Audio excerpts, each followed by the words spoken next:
Good evening, and welcome to this regular meeting of the Northside Board of Trustees. Before calling this meeting to order, the board would like to take just a moment to briefly review some of the rules for conducting our meeting. The order of business for this meeting is set out in the agenda. One item that you may notice on the agenda is the consent agenda. This item includes items that are considered routine and/or are of a recurring nature. All the items listed under consent will be acted upon in one motion. If there is a consent agenda item which anyone here would like to address, please sign up to speak to that item and we will pull it from the consent motion and discuss it separately. The purpose of our meeting is to conduct board business, and for that reason it's held in public. It is not a public forum, however. We do provide the opportunity for audience participation. If there is anyone who would like to address the board during an agenda item or citizens to be heard portion of the agenda, we ask that you please register on the sign-up sheet located at the entrance to this room. This is so we don't overlook anyone who would like to speak to the board. We will review the rules for addressing the board later in the meeting. Is there anyone here who would like to sign up to an agenda item and has not done so? Okay, good. This meeting will then officially be called to order. Please stand and bow your heads as Trustee Dr. Harrell leads us in the invocation and pledges of allegiance. Almighty and merciful God, we ask for your guidance and blessings upon this board, students, parents, patrons, teachers, and administrators as we are assembled here this evening in the common pursuit of this great nation's wealth, our children. Amen. Amen. I pledge allegiance to the flag of the United States of America and to the republic for which it stands, one nation, under God, indivisible, with liberty and justice for all. Honor the Texas flag. I pledge allegiance to thee, Texas, one state under God, one and indivisible. Okay, thank you, Dr. Harrell. Next item on the agenda is the superintendent's report. Dr. Woods. Thank you, Mrs. Freeman, members of the board. Just a few things to report to you tonight. I hope everybody, I know this doesn't necessarily apply to trustees, had a nice spring break. It does apply to a number of people who are in this room. I want to congratulate our 3 HEB Excellence in Education Award winners. We got to congratulate them before the break. They are Lacey Greco, who is a GT teacher at Leon Springs, Jose Garay, who is a STEM teacher at Valley High, and Dr. Lisa Baker, who is a principal at Communications Arts High School. And they've all been invited to the statewide HEB event in May. And so we certainly wish them luck as they continue in what now becomes really tough level competition. Want to give some notice to some of our athletics teams that had really great seasons. Clark girls basketball made it to the state semifinals, and it was exciting to see them there. I was in the Alamo Dome, and it was really neat. The place probably had 80% of the fans were Clark girls basketball fans. It was neat. And Brennan boys basketball made to regional finalists. Soccer playoffs are around the corner. As a matter of fact, they start Thursday of this week. And as you know, spring sports are well underway. Speaking of that, of athletics, we, for the first time now in 3 years, were able to host Special Olympics as an in-person event. And it was really nice to have those kids be able to be with each other and compete over at Gus Stadium for a few days in early March. Been lots of robotics competitions lately. That continues into this week. Lots of elementary and middle school students competing in robotics in the district and in other places in San Antonio. And I want to thank Cassandra Miranda in our partnerships office and her staff. We had a really successful, again, first time in person in a long time, foundation gala, very well attended. Thanks to those who were in this audience, who were at that event and contributed to that event. And I'll wrap up my remarks, Ms. Freeman, by saying you will notice when we do recognitions here in a few minutes that there is a definite fine arts theme to those recognitions. And that is just serendipitous tonight, I guess. And while he's in the room, I want to recognize, while we won't recognize formally this group tonight, we'll figure out a way to do it at a future board meeting. Last week, the Brandeis Orchestra competed at a national event in New York. and won that national event. And at that event, there were, pretty impressive. My wife and I had a seat at the Lincoln Center to watch that, Oh, my and it was gosh. spectacular. They were there was I thought solid competition, and the Brandeis group came out on top. They also had two of their soloists recognized as the best soloists of the event. Ray Zhang is sitting with us tonight, and Yay, he was Ray. one of them. Ray is a violist, and Vincent Garcia Hedinger is a cellist, and he was recognized as top soloist as well. So I want to recognize Kevin Garcia Hedinger, who's in the audience tonight. He is the director of the Brandeis Orchestra, and they are to be congratulated. That is an impressive performance.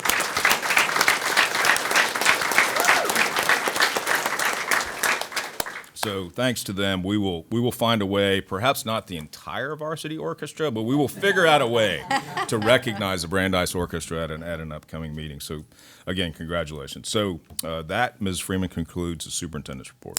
Thank you, Dr. Woods. What he did not mention, I know he's extremely proud of the Brandeis Orchestra, but there's another little Yeah, I wasn't there just reason by to chance, smile, right? right? Yeah, in New York, right?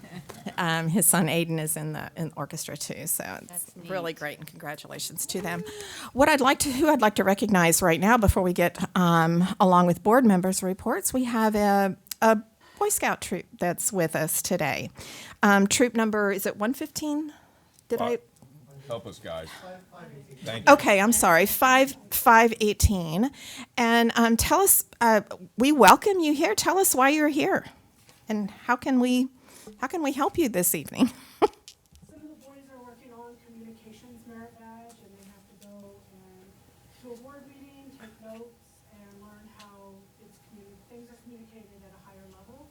So the little boys are working on a first class requirement, and they have to come to a board meeting and actually have to speak to a representative at some level in the state. Wow. Okay, well, we welcome you here tonight. Thank you for being here. Yay. Thank you for having us. Can you tell us what schools, Northside schools, y'all attend, are connected with?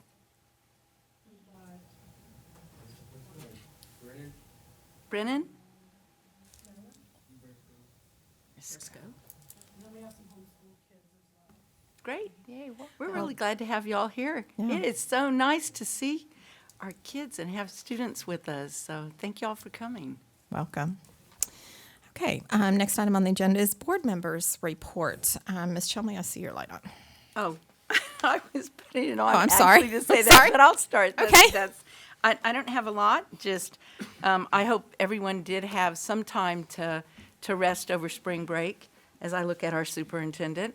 And please add my congratulations as well to Aiden and to the Brandeis Orchestra. How exciting to be in New York.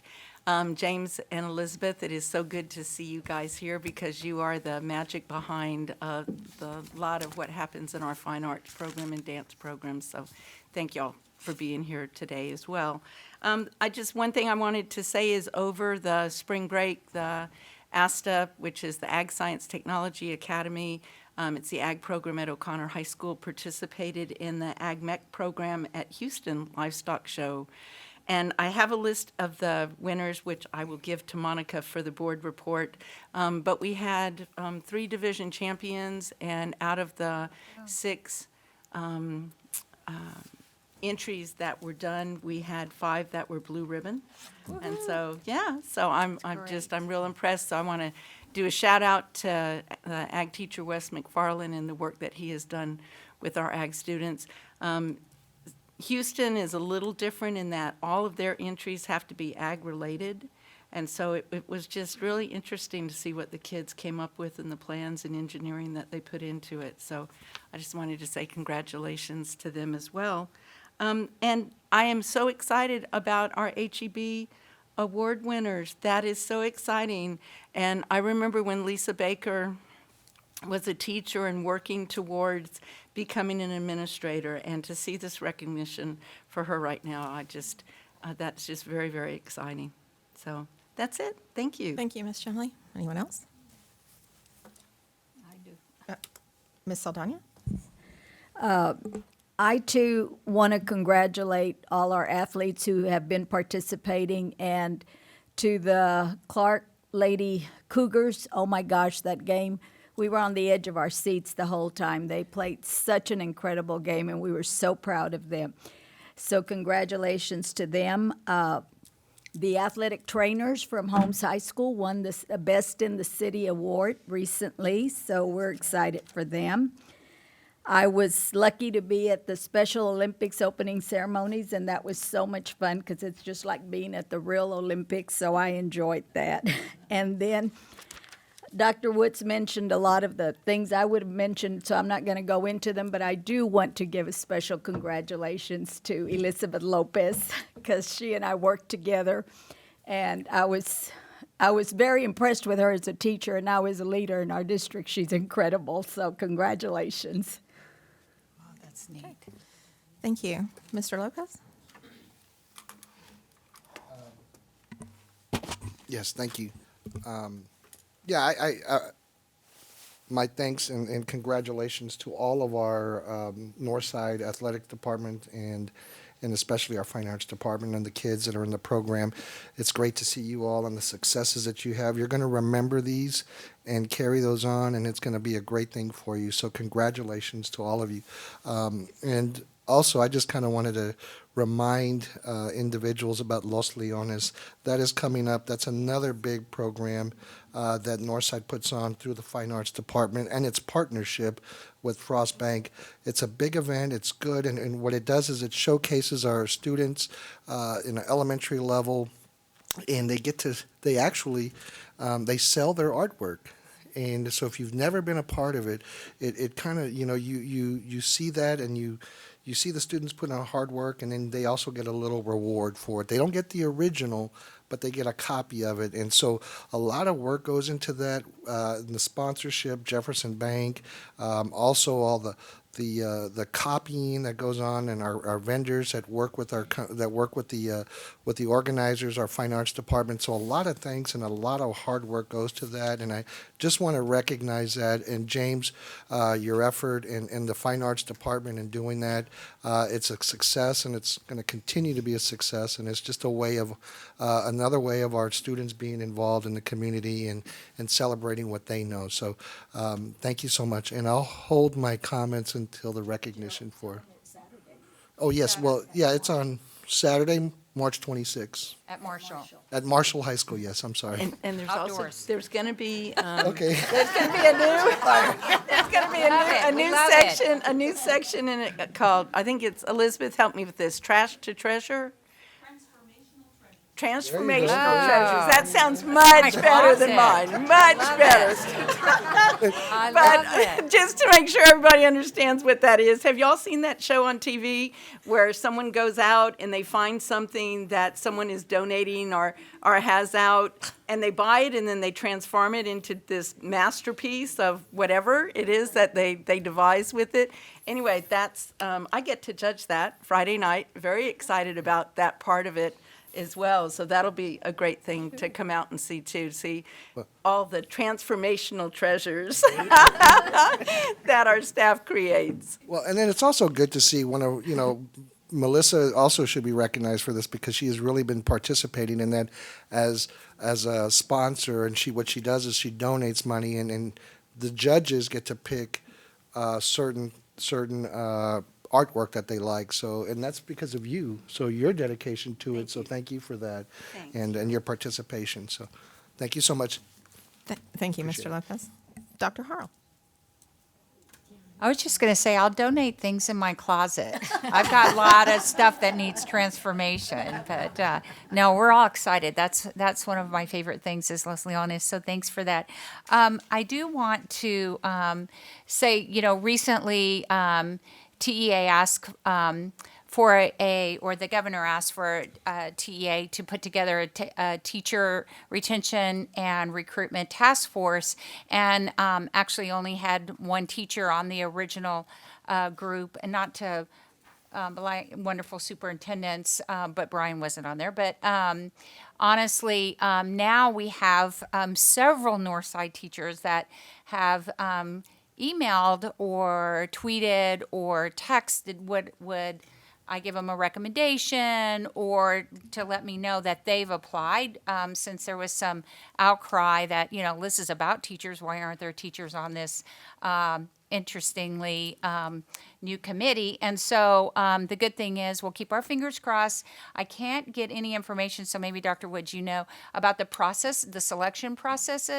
at this time. It seems to be somewhat mystery. Yeah, I'm working on it though. But anyway, so we'll keep our fingers crossed. But we all know that it is something, we love our teachers so much in Northside, and we want to keep recruiting teachers. We want to keep retaining teachers. And I don't know, I think every board meeting we try to let our teachers and staff know how much we care about them. And this is just another opportunity. So again, from the bottom of our hearts, we say thank you without having to have a task force. I do, although it's needed, I don't want to end on that note. I do want to thank the curriculum department, Dr. Jordan and your wonderful folks, Dr. Ridgely and all your curriculum leaders. You had a two-part series last month and this month on the state of social emotional learning, social emotional and mental health in Northside. And there are so many incredible initiatives going on and so many wonderful plans for the rest of this year, this summer, and then into next year that I think I went home just feeling a lot better. It's been a passion and a priority of mine on a very personal level and a very professional level. So thank you very much. And I know we'll all keep working as a team to make the lives of our kids even better. And then the last thing is I try to collect books of value for my own grandchildren who are Northside kiddos. And one of my favorite just came out, and it's by one of our school namesakes, Sonia Sotomayor, has a wonderful book called Just Help. And actually, I shared it with ninth graders the other day, and they just loved it and have their own different versions of this. But it is really, really good. Grandma, people in the audience, great book, great leader, and we can't wait for this school to be part of our family. It is already, but we just need to fill it with kids. Anyway, and welcome back from spring break, everybody. Thank you, Dr. Harrell. Uh-huh. Mr. Blunt? Not to steal the thunder, but we're talking about books. Y'all may remember the trustees in all of San Antonio wrote this public education in San Antonio area ISD. You can get it from Amazon and other places. But anyway, I'm sorry, Carol. No, just two other quick items. I attended actually helped oversee the Texas Caucus of Black School Board Members annual summit. And there were so many great compliments across the state on that conference. And part of the reason why it was sort of intentionally the way that it was structured, we had sort of, how do you say it? We talked to all the speakers in advance to say don't come in with any theory or just frameworks or nothing wrong with frameworks, but actually showed things that are happening, and they all took that to heart. So it was really a good conference. Trustees felt, man, we really got a lot out of that one. The one interesting thing is we had a banquet that night. And we were giving out a legendary award. And somehow it came up during that conversation, we had the grandchild of that legend actually introduce him. And it came up that he was trying to go to Morehouse, but there's no way he had enough money to be able to attend. Every single person in there took money out of their pocket and gave to that student. Now, that may not pay for the full tuition, but the gesture it was something else to see. It was just sort of ad hoc that happened. So that was one of the good things. Reminder, one of my favorites, y'all know I'm going to bring this up. Solar Cars is April 23rd, and it's going to be, this is the 25th anniversary of having solar car races out there, and it's going to be good. Dr. Woods is probably going to kill us, but we're going to have entertainment out there. Laura and Gasoline Alley be out there playing with the band. We've also got fine arts. We're tracing the best artwork that we could for the program, other things. Communications art, Lisa Baker has come up with some unique videos and social media aspects to help celebrate, and we'll race cars somewhere in between too. So it'll be a good event. Are we going to do Our car is ready. Are we going to do a board car? Don't give anything away. Our car is ready. For those who don't know, what we added, and I'm going to give you the name of it, then I'll be quiet on it. So it's the 4th and 5th graders, and now we have middle school too, 6th graders that'll be racing the vehicles out there too at Gustafson Stadium. But we add an adult part to it, and it's called So You Think You Can Build a Faster Solar Race Car Than a Fifth Grader. So the board has this adult race car it's going to have out there too. Thank you, Bobby. I might say we are challenged to build one better than a fifth grader can, but we at least try. So we do our best. That's right. It's right. They're exceptional. Okay. Anybody else?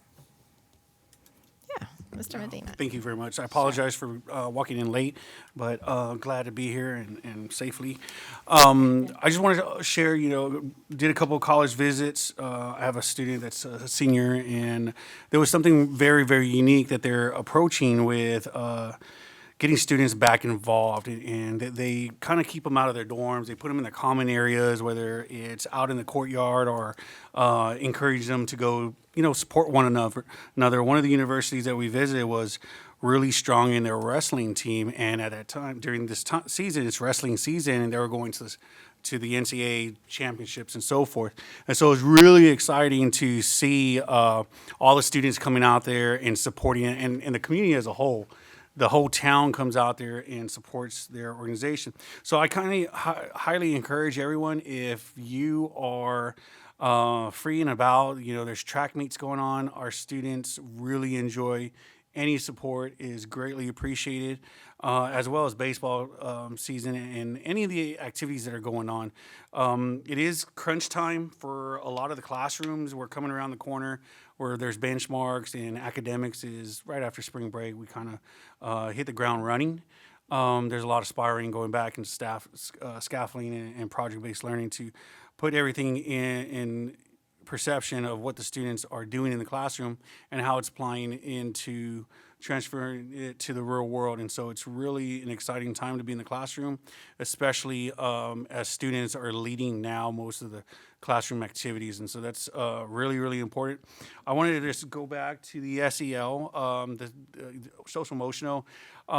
It's really important that our students and parents and everyone are, taking a break from their technology, taking a break from social media, taking a break from those things that kind of consume you without, listening to each other and having some dialogue at the table. And so I just want to make sure, I know my kids are on a technology detox, that just away from it, because it's just, when we get home, it's just put it at the door and don't touch it when you're at home. There's no need for it.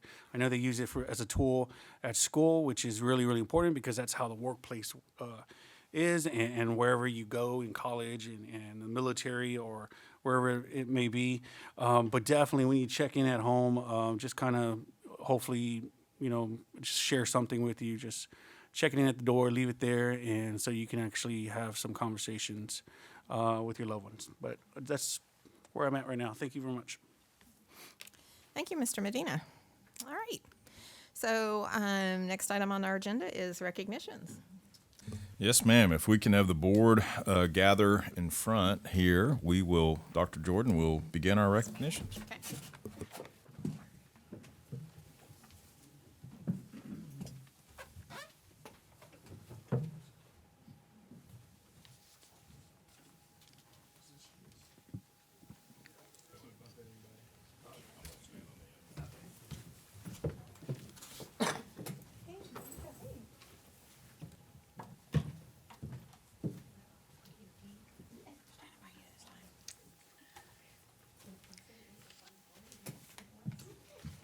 Good evening, Dr. Woods, Board of Trustees. I'm Janice Jordan, Deputy Superintendent of Instruction. It is always such an honor when I have the opportunity to recognize outstanding students that are filling this room. The Texas Music Educators Association, or TMEA as we call it, is the largest professional music educators organization in North America. Annually, this association conducts approximately 55,000 student auditions in concert, band, jazz band, choir, and orchestra. Out of those 55,000, only 1,500 students are selected to one of these all-state ensembles, which represents the highest individual student music award that can be achieved in public education. Audition work culminates with a command performance during the February TMEA conference held here in San Antonio. These students rehearse extremely difficult literature for only 2 days under the supervision of world-renowned conductors, and then perform these masterpieces before packed audiences at the convention center. 12 Northside student musicians were selected to this honor in 2022, representing 8 of our district high schools. So please help me congratulate these students and their instructors as they come up for board recognition. Are you first? Ray Zhang, Brandeis High School, viola.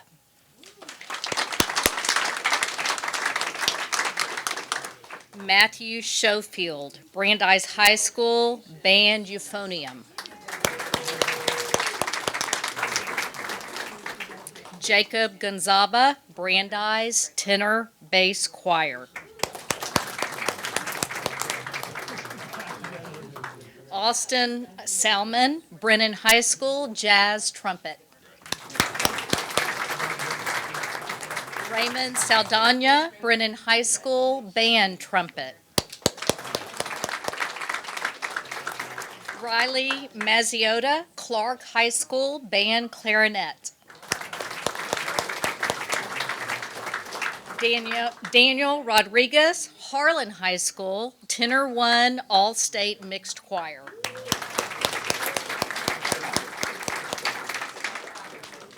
Helen Lon, Health Careers High School, band flute. Brandon Garza, Marshall High School, orchestra, violin.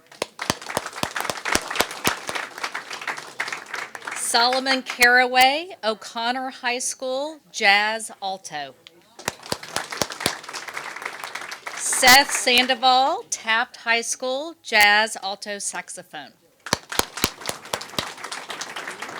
Stephen Cardenas, Taft High School, jazz trap set.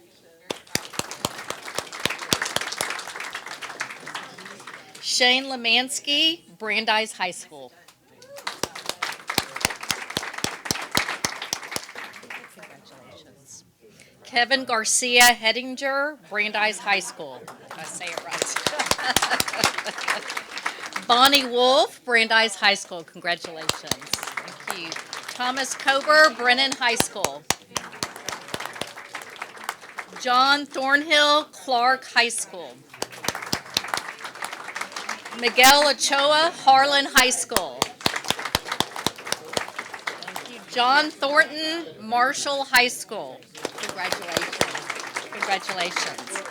Alfonso Alvarado, O'Connor High School. Greg Mills, Taft High School.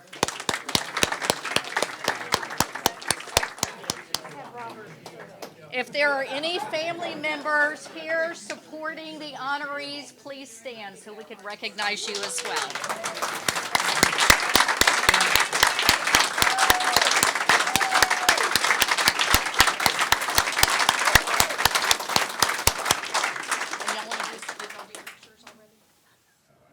Okay. I was going to say that'd be hard to get him back. Okay, next, it is my pleasure to recognize someone who's very familiar to all of you, Mrs. Elizabeth Sanchez Lopez, who has been selected to be inducted into the Texas Dance Educators Association Hall of Fame. There is no greater honor than to be recognized by one's peers for exemplary work in a content discipline. And she is Northside's first fine arts dance educator to receive this honor.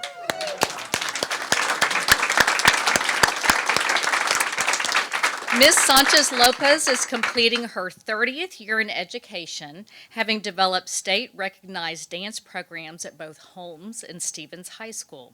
Her achievements include the Sally Mae First Year Teacher of the Year Award, the Northside PTA Lifetime Achievement Award, the KINS 5 Teacher Excel Award, the Ford Salute to Education Award, San Antonio's Women's Hall of Fame Award, a finalist for the TDEA's Lifetime Achievement Award, and the recipient of the TDEA Distinguished Award.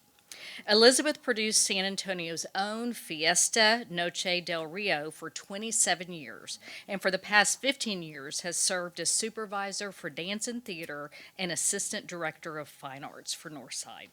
I am honored to present our very first honoree to the Texas Dance Education Association Hall of Fame, Miss Elizabeth Sanchez Lopez.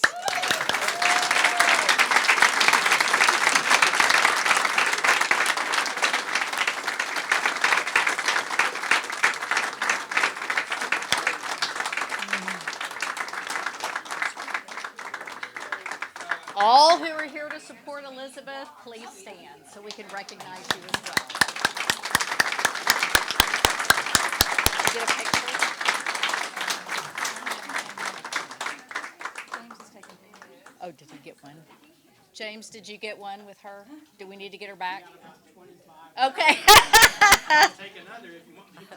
Do you want a formal one by your husband? Get a good one by.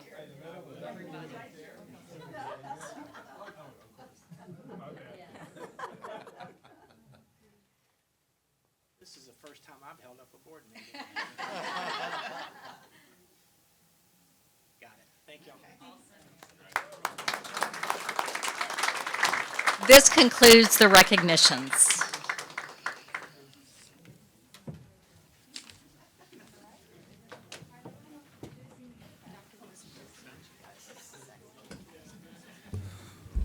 While those who are recognized and those who are here to support those who are recognized are welcome to stay, you're also welcome to leave at this point.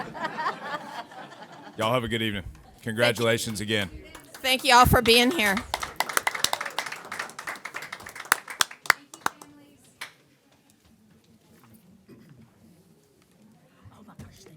Excuse me. I asked for sparkling.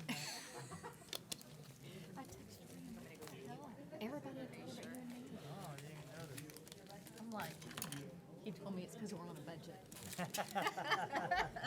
I told him, I said, you can just pitch it over the. All right.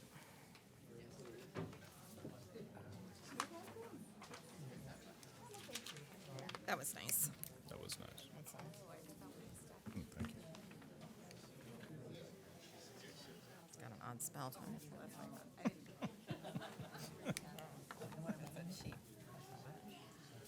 Oh, I see. Anyway. Well, it'll be An education. an education. Okay, next item on the agenda is, let's see, citizens to be heard. We believe citizens to be heard is important and meaningful, and we will listen to what you have to say. We value your opinions, although we are restrained by law from taking any action. We ask you to please address your remarks. Please address your remarks to the board. Confine your remarks to a Northside policy or practice. Limit your remarks to 3 minutes.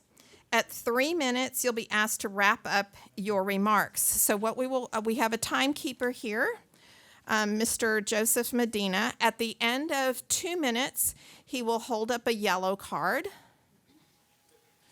And he'll continue to hold that up just to remind you that you need to continue to wrap up your remarks. And at the end of 3 minutes, he'll hold up the red card. And that means that your time is up. We ask that you please do not make personal attacks on any individuals, mention any individuals by name. And Dr. Woods, our first person to speak. Ira Cheney.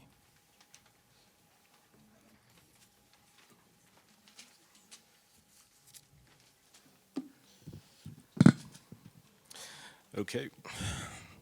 First, giving honor to God and to my Lord and Savior Jesus Christ, to the board members, Superintendent Dr. Woods, to the NISD community, to educators, and last but not least, to parents. Good evening. My name is Ira Cheney, and who am I? I'm a nobody in the eyes of the world.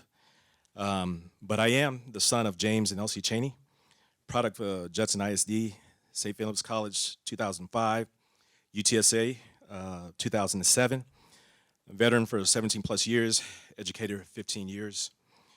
I'm here to speak to you about a well-known topic that is in the world today, CRT. I'm here to speak against the implementation of CRT in curriculum for schools. I have 2 points, and that's it. CRT teaches that black people are oppressed. I disagree. If I was repressed, how would I make it here? For instance, I came from an alcoholic father, a single family income of 6. Success was the product of determination, perseverance, and believing that doesn't have to define who I am. As an educator, one of the worst obstacles we face is when students accept a learned helplessness mindset with an oppressive mindset. My second point, CRT states that all white people, and I'm just stating what has been said, are racist. Once again, I disagree. For example, one of my best childhood friends was white. At a young age, they taught me about true love. They actually treated me like I was their own child. So I disagree with that other mindset of CRT. In the effort of time, these were just the 2 topics that I wanted to talk about. In closing, I strongly believe CRT is not beneficial and should not be taught. Thank you for your time.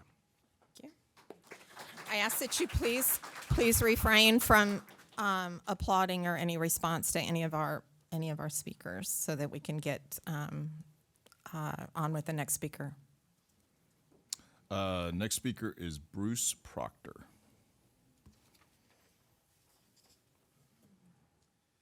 Good evening. I'm Bruce Proctor, and I'm going to sort of echo part of what Ira said and go as quickly as I can within the time that I have. Speaking of CRT, and of course you notice we both are black, and I want to talk about the reason CRT in public schools is detrimental to the students. And I'm going to go over this quickly. CRT is a worldview rooted in Marxist ideology, which is antithetical to a constitutional republic and therefore un-American. Yet students are taught to believe and accept it, in a subtle way, accept it as being beneficial for America. And this is certainly not true. It wrongly assumes that all white people are bigots who oppress all non-whites by advocating white supremacy and implementing systematic, I use the word bigotry because I don't like the word racism. It's just worn out. I'm tired of it. But anyway, it says that all non-whites, all white people advocate white supremacy and implicating systematic bigotry in all facets of American society. The term systematic racism is variously defined and not clearly substantiated. If it means oppressing black people, then why are there so many successful black politicians, educators, doctors, lawyers, police chiefs, entertainers, athletes, businessmen and women, and so forth? Furthermore, why are many black communities and neighborhoods in America disadvantaged while under black leadership? There are police chiefs that are black, school board presidents blacks, there are mayors that are black, yet these cities or places are still disadvantaged. CRT promotes victimology, especially among black people. To constantly instill victimology in young blacks is oppressing them and imposing on them low self-esteem. It gives them no motivation to progress but to maintain a low status of themselves in life, and in many cases blame others, especially white people, for their plight. That's dead wrong. I'm a product of Watson, South Los Angeles. I lived in the projects in Dallas, and God has blessed me to be where I am. I have a PhD, and I'm thankful I can look back and see how far God has brought me. Thank you. CRT teaches the equality of all values, social and economic statuses, academic and athletic performances, and all other human capacities. This is a subtle way to promote the means of socialistic measures to reach the ultimate goal of communism. There's no such thing as true equality of all things. Lastly, CRT is based on false premises, which amount to negative and destructive propaganda. This will only hurt, not help, our public school students. They deserve better as they develop into adulthood. Frederick Douglass said, "It is easier to build strong children than to repair broken men." Unfortunately, CRT aims at breaking children who will have little hope of being repaired in the future. It needs to be kept out of public schools. Thank you for your time. Thank you. Leslie Arballo.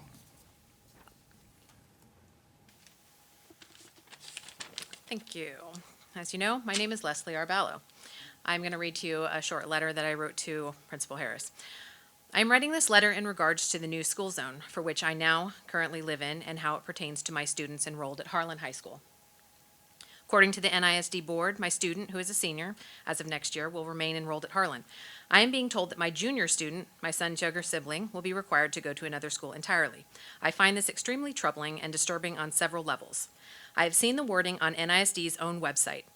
Exceptions for boundary changes between two existing schools, high school, returning high school students, and their concurrently enrolled siblings may continue at their former high school. On the website and also in a board meeting, it was stated that seniors and their siblings could remain at their previous high school. I don't know what has changed, but NISD has decided to amend what they told parents. I was not in attendance at a certain board meeting, but I do know parents that were told this. And I can read for myself that the wording exists on the website. When I called to clarify, I had been told that existing schools was the terminology that makes this statement untrue. I don't care about any of that. I want to know why you think that it's okay to split up my family. I am a single mother and a nurse. I work 3 to 4 days a week, anywhere from 12 to 15 hours. Yes, 15 hours sometimes. And I rely heavily on my son to help me out with my daughter. She has practices before school and sometimes after school. He is my right hand when it comes to driving my daughter places. I understand that there are buses to get kids to and from school, but this matter goes beyond that. My daughter has many extracurriculars that she attends. My daughter does not have a father in her life. While he is very much alive, he is the true definition of absent. My son steps up in more ways than just as a means of transportation.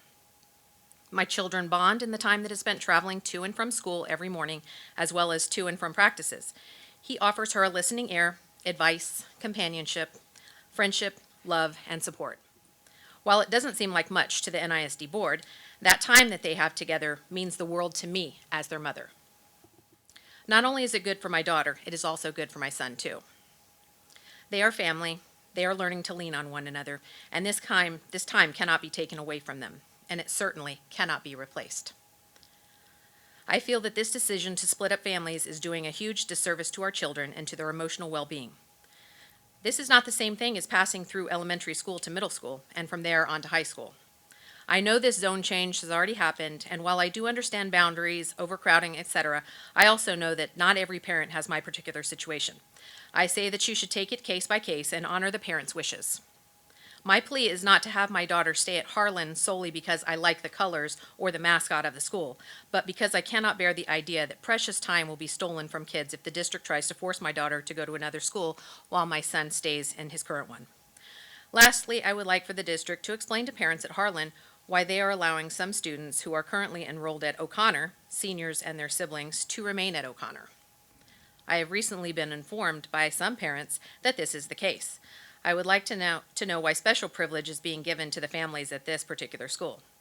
I look forward to hearing from you or anyone else that has the ability to make these types of decisions regarding our children and is what is in their best interest. Thank you. Thank you. Monica Sistrunk. Sorry if I okay. if I brutalized that. It's okay. Thank you. So I am a parent also of an upcoming junior, and I'm just going to caveat off of what Leslie said about the Siblings Day request. I have sent several emails, and I just want to read one brief one. That was my last one that came back unanswered. So I just basically stated that I'm the mother of Ayanna Dixon, and I'm reaching out regarding a request to see if she's eligible to stay at Harlan High School next year due to her sister being a senior coming this fall.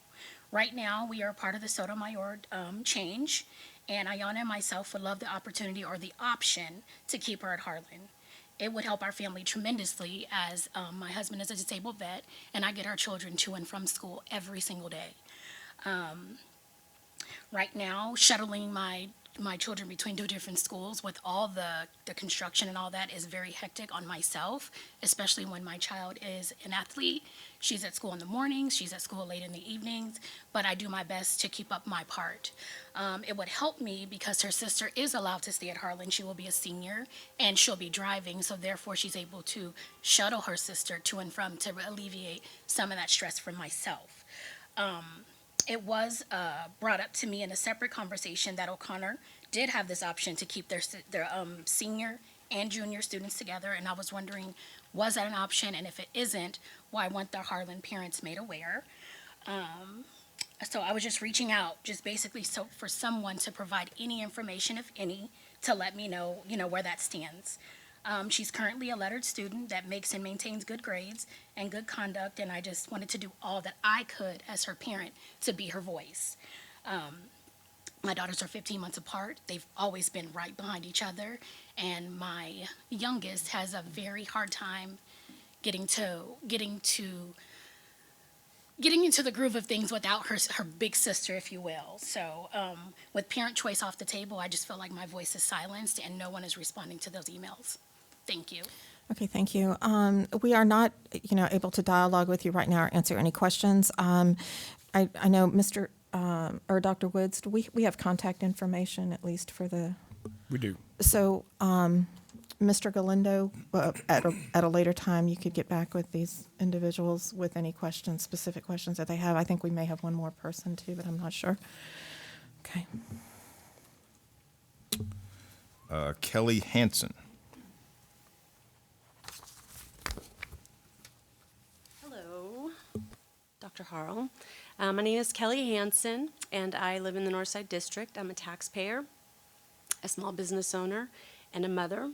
I have also worked for Northside. I was a community education instructor for over 10 years. And I'm here today to express my concern over the recent social experiment conducted at the Leon Springs Elementary School, as reported in the news. While I was initially upset to hear about it, it is unsurprising in our current climate. These incidents constantly happen all over our nation.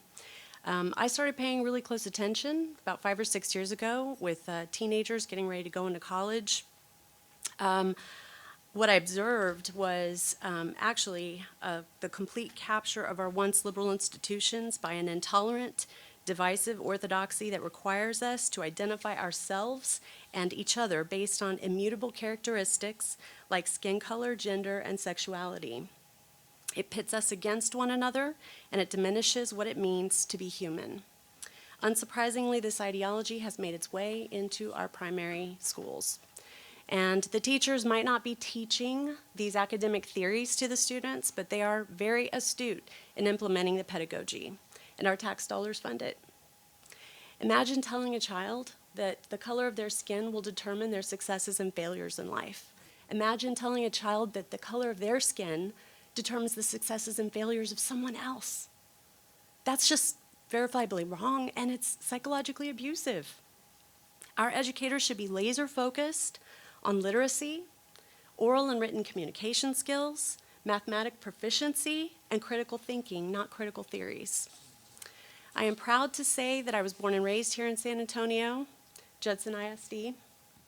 We are a beautiful and diverse city full of multiracial families like mine, immigrant families like mine, and military families like mine, who have sacrificed everything to protect this nation in the belief that all of us are created equal. I am not saying that we should ignore disparities or historical inequities, but there is a better way forward. And I challenge the board today to pledge to protect our campuses from anything that would divide our children into avatar groups rather than recognize them as the unique individuals that they are. Thank you. Okay, thank you. Chris Hansen.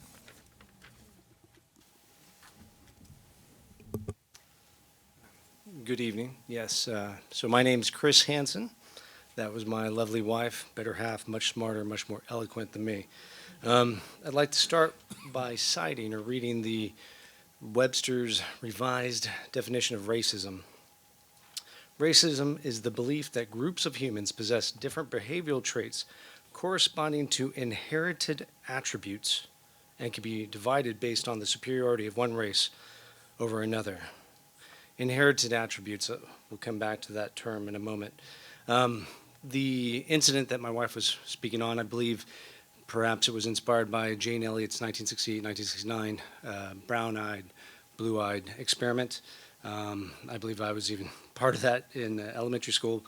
What was defined could be instituted. There was some idea that perhaps children that experienced their oppression, they had more empathy, and that was established to a degree. However, what I do believe, what was really the bottom line at the end of it all, at the end of the experiment, was that it seemed to be that these ideas of racism, prejudice, discrimination, they can all be taught. And perhaps these concepts are more a response from nurture than they are from nature. And so I ask, why are we even attempting to teach one group of children to discriminate against another? Is it because the definition of racism nowadays includes inherited attributes? I personally find that form of discrimination appalling. I mean, you can look at my family, my wife. She's strawberry blonde, green eyes. She's 100% Caucasian, multiracial, but Caucasian. I am half Asian, half Caucasian. What little hair I have, when I had it, was black, brown eyes. My father, orange, red hair. Pale skin, freckle face, sky blue eyes. My mother, 100% Asian, black hair, brown eyes. Our daughters, we have 3 of which. Our 2 eldest, brunette and brown eyes. Our youngest, same inherited attributes from all of us, same genetic material, blonde hair, blue eyes. So I ask, why then do we implement these ideas? If they were in the classrooms, if they were in any of those classrooms, they would be separated amongst themselves and bring in to our homes these ideas of segregation, discrimination, oppression that we don't teach. We teach love, we teach acceptance, we teach equality, and we teach merit. Their choices, the choices that they make, define who they are. Their character is what matters most, not the external, not what they look like. So in closing, I just thank you all for your time. Thank you. Jaden Thornton Murray Garrigan.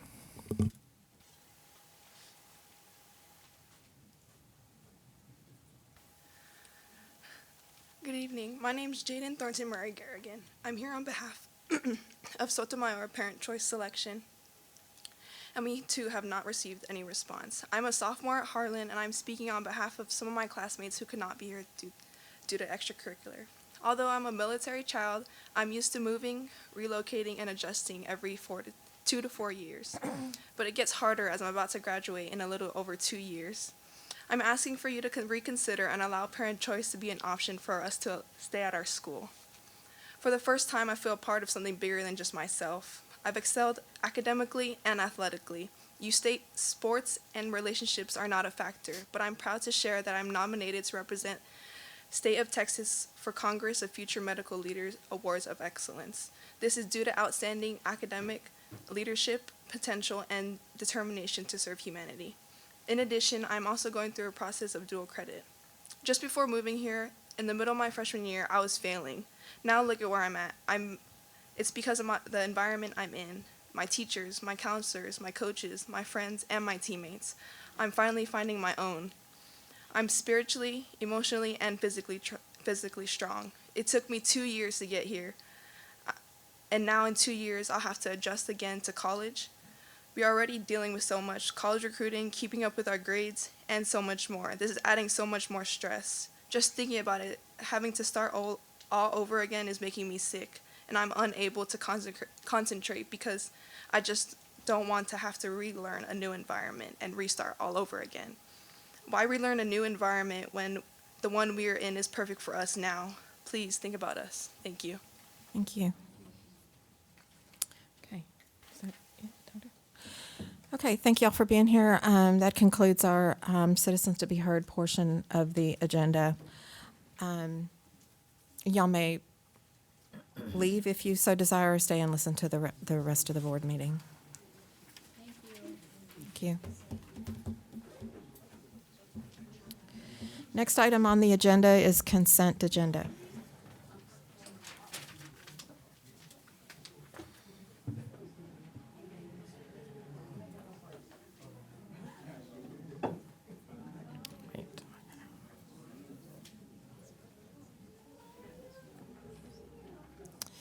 Okay, under consent agenda, is there a motion come before the board?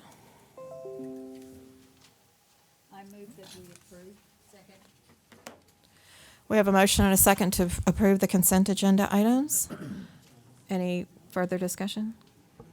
All those in favor, please signify by saying aye. Aye. All those opposed, same sign. Motion carries. Mr. Lopez, do you have your light on? Oh, I'm sorry. Okay. Next item on the agenda is under curriculum and instruction, HB3 Reading Academy's proposal. Dr. Yes. Jordan? Thank you, Ms. Freeman. Couple board meetings ago, when we provided the mid-year ESSER update, one of the pieces that we had talked about was potentially using some funds from ESSER to compensate teachers who are engaging in the required training for the House Bill 3 reading academies. So just as a reminder, these reading academies are research-based professional development courses that were passed by the 86th legislature in June 2019. They require all kinder through third grade teachers, including special education teachers and principals, to be enrolled in the academies and complete those. TEA describes the academies as roughly a 60-hour experience. It is closer to an 80-hour experience now that we've seen individuals actually partake in this training. NISD is using a hybrid model where we're doing some in-person training and some module-type training where teachers and principals are working on their own. So the request is to compensate teachers in addition to literacy leaders who are participating in these academies, a total of $1,800. That would roughly be $30 per the 60 hours that TEA says it actually takes. One little caveat for this year is we began the Teacher Academy training this summer, in summer 2021, and we actually compensated teachers $300. That would be for 10 hours worth of work.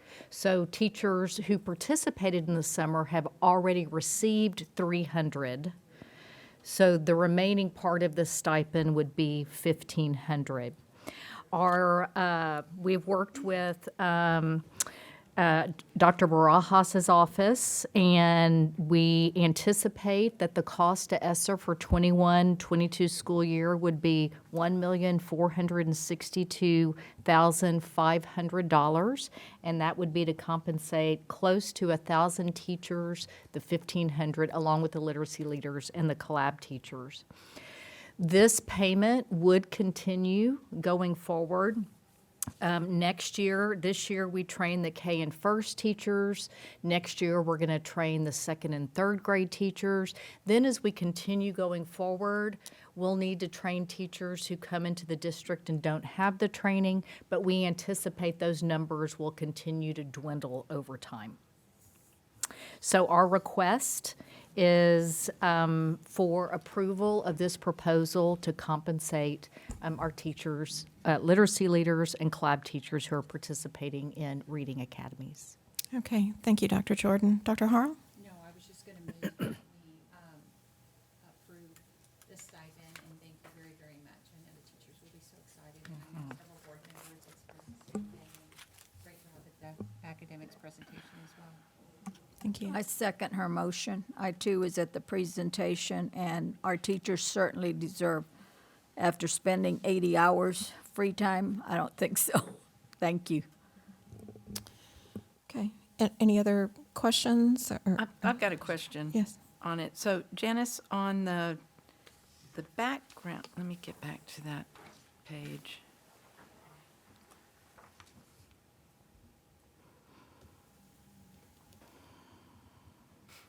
hang on just a second, let me get back to okay, it said that, that require participants to dedicate a minimum 60 hours of work time.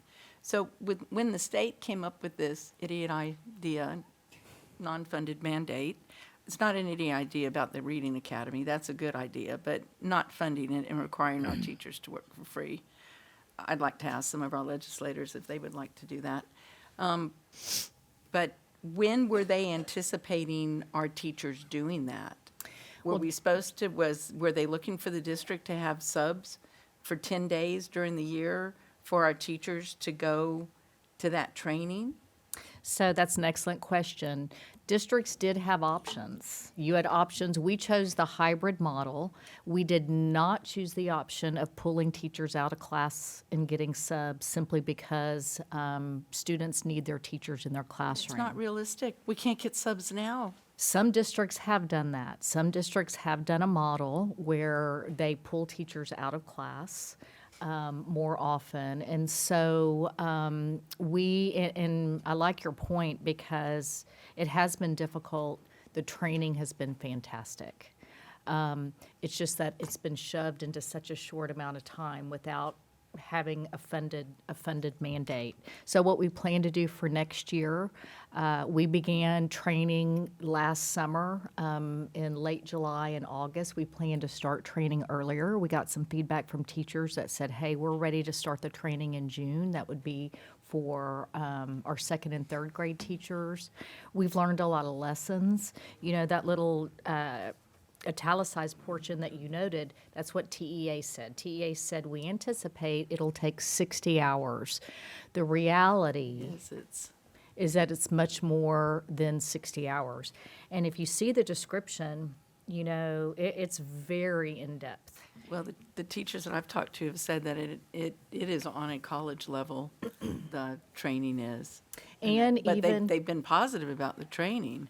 Yes, and that has been the feedback. And you know, I think there's a correlation. I don't think it's necessarily cause effect, but we're seeing the needle move in a positive direction already. Looking at middle of the year reading data, so the feedback that we're getting is this is really high quality, but gosh, you know, we need some relief. And y'all's idea of the proposal, I think, is excellent. You know, there are some districts that aren't providing it, but there are quite a few districts who are providing that stipend. So I think it would go a long way to just saying we see you, we hear you, and we, in talking with Dr. Barajas, we think this year, you know, would be, you know, nearly 1.5 million. We think next year would be about the same amount, but then after that, we anticipate the numbers of teachers needing the training reducing greatly. Particularly need that are coming to us from other school districts that K through 4.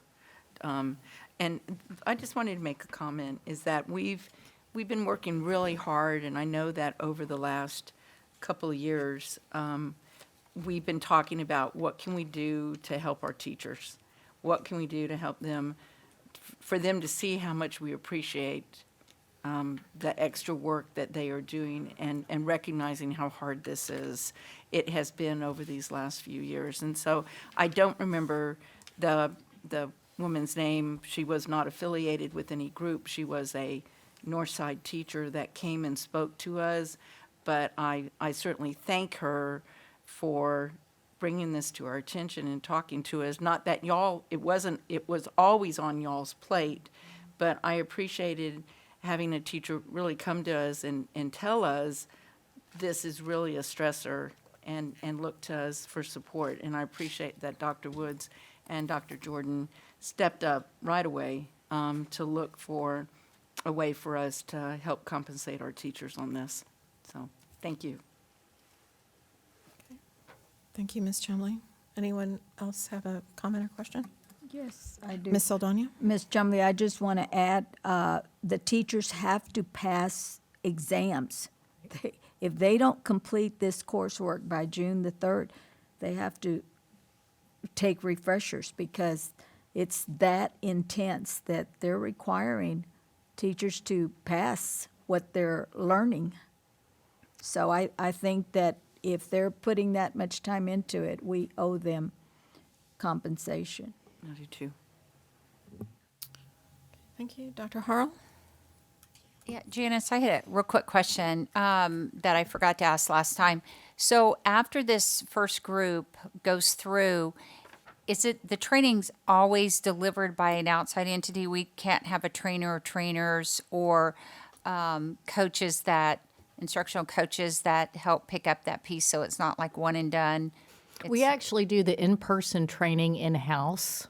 We have hired some reading specialists to do the training. Our own reading Our specialists. own, Yay. that have been Okay, good. hired specifically, and so they're part of the Northside staff. Great. That was one of the options. We could have even opened up and trained other districts. We chose to keep everything here in Northside. Good. The idea to do the modules during the year is so it can be teacher-directed. However, those reading specialists are coaching our teachers, Great. tracking our teachers, finding out, to Ms. Saldana's point, we know exactly where every teacher is in the system. And so we know if somebody's behind, if we have a group of teachers that should be 50% through and they're 15% through, we're able to go in and check in. And those reading specialists work with them to see how we can help Oh, get that's them so over the good. hump. Okay, thank you. That's it. Okay. Anyone else? Okay, we may have a motion and a second to approve the HB3 Reading Academy proposal. All those in favor, please signify by saying aye. Aye. All those opposed, same sign. Ayes have it, and the motion carries. Okay, thank you. Next item on the agenda, under Facilities and Operations, Mr. San Miguel, the contractor for Village at West Point North Area Elementary School. Thank you, Ms. Freeman. We actually have a couple items here for you today. The 2018 bond program provided for two new elementary schools to be constructed. This is the second elementary school identified in the 2018 bond program, which will open in 23-24. Competitive seal proposals were received on February 7th, 2022, and as some of you may know, we have a pretty comprehensive evaluation process. One noteworthy point here is that these are competitive seal proposals because we do so many elementary schools that we really know how to do that well. However, upon request of various contractors that we have met with in the past year or so, they requested if we could do a interview, which is different model that we have done in the past. So this particular project, the new elementary school, went through a secondary, what we call a secondary interview. And by that I mean is we do the initial evaluation first. We then identify the successful bidders that will be eligible for an interview, and there were two actually in this project. And then we conduct a interview process as comprised by about 4 or 5 members. Myself, Jacob Villarreal, the Director of Construction, the architect, and also our purchasing director as well. So we've gone through that. Staff and consultant have reviewed all the submittal proposals and conducted the evaluation consistent with the provisions outlined in the contract documents. And approval of F.A. Nunley Company, an attached resolution is recommended. Okay, thank you. This was discussed in our building committee. Any questions or comments? Mr. Lopez? Leroy, thank you very much for that.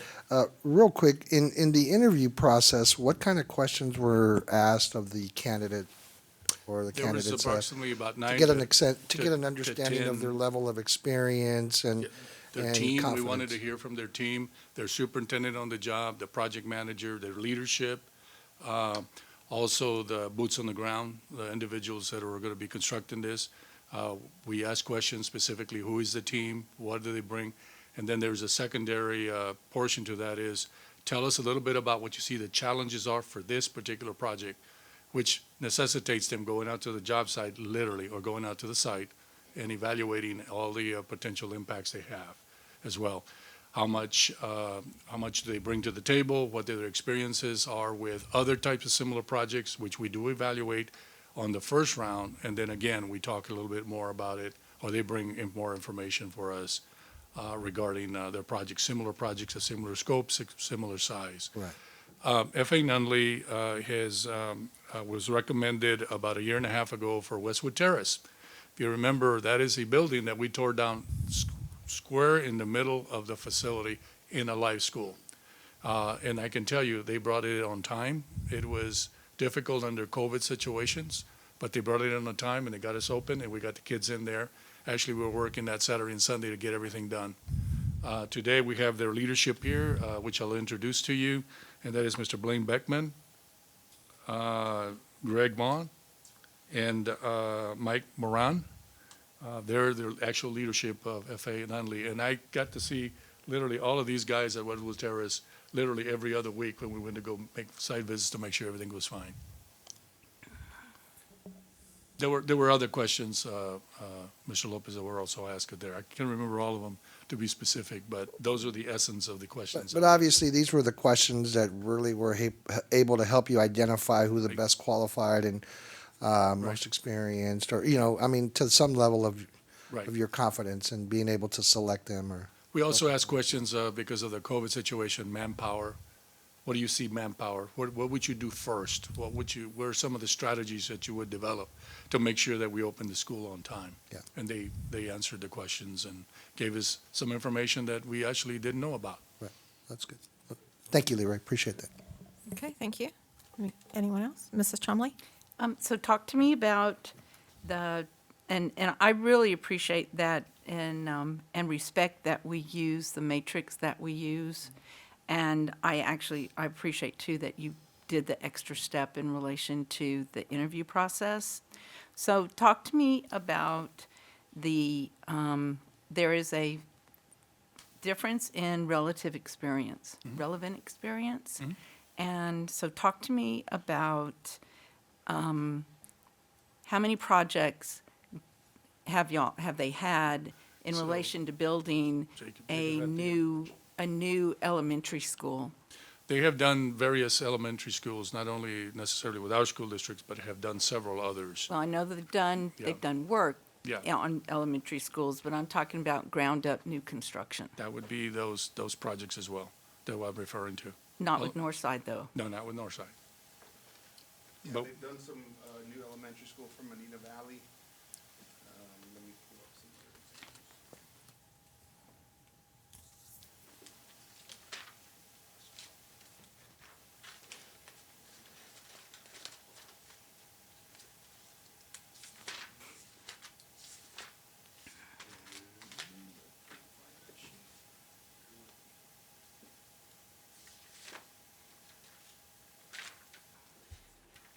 Well, their leadership's here. Can we just ask Well, yeah, their I leadership? was just going to say, but they're right there. Could you share with us? New elementary schools from Medina Valley ISD for Southside as well, and also Randolph ISD, Randolph Fields out on the military base. So those were all ground-up elementaries, inflation adjusted, almost identical to the price of this elementary school. Thank you for checking, Jason. Thank you for answering. So are y'all new leadership at F.A. Nunley? So let me ask specifically, when F.A. Nunley built the ag barns at O'Connor, and I know, gentlemen, you're smiling, you knew that was going to come up. Were you the ownership and management of F.A. Nunley at that time? No, we were not. So over the past 10 years, that leadership has changed dramatically. The way Greg Vaughn and myself, being business partners and owners of FA Nunley, have completely reshaped the company and gone out and hired extremely high-skilled labor to take on a different program than FA Nunley had ever built before. And over the last 10 years, we've continued to grow our resume, and we did it by taking on projects and proving ourselves. We're very familiar with the ag barn. It's one of the few black spots we have in our history, and we'd love to sit down with the board and address that at any time should the time be available, but that is something in the past that we wish had never happened, and it's not something we would ever allow happen under our leadership. Well, I think what is that, proof in the pudding? You just do a good job for us this time around. Chumley, we really tested it. their mettle at Westwood Terrace. It was a very complex and comprehensive and challenging project, and they came through. You know, there's Leroy, and I very much appreciate that. I will tell you what was a little different. You know, all of us as trustees have different experiences, but my kids actually were part of the student body that went through the process of not having the barns and then having barns with problems. So if I look like I'm a little bit more critical of it, is because my family actually had the experience of that project. And so I just, I believe, what I really like about our school district is that we look at the total work of not only companies in relation to facilities, but individuals as well. And, everybody can make mistakes. So I'm just looking forward to this project going off without any errors at all, which I know is impossible, but y'all get my jest. Thank you. That's it. Thank you. Anyone else? All right, is there a motion to come before the board? I move that we accept Leroy's recommendation that we go with Nunley for the new elementary school. Second. Okay, we have a motion and a second to approve the contractor for Village at West Point North Area Elementary School. All those in favor, please signify by saying aye. Aye. All those opposed, same sign. Okay, ayes have it, motion carries. Thank you. So now you Thank got to you. go to work. Jacob will be talking to you here in a few minutes. Right. The next item we have is a master plan for William P. Hobby. The district is in the process of implementing a new initiative related to a magnet school at various middle schools. William Hobby Middle School is being considered as a new magnet school. A long-range master plan has been commissioned to evaluate the existing condition of the campus in concert with inclusion of a new magnet school to the existing campus. This effort is being conducted to ensure the campus is properly designed. So with us here today is Mr. Jerry Lammers with Alamo Architects, who will share the presentation with us.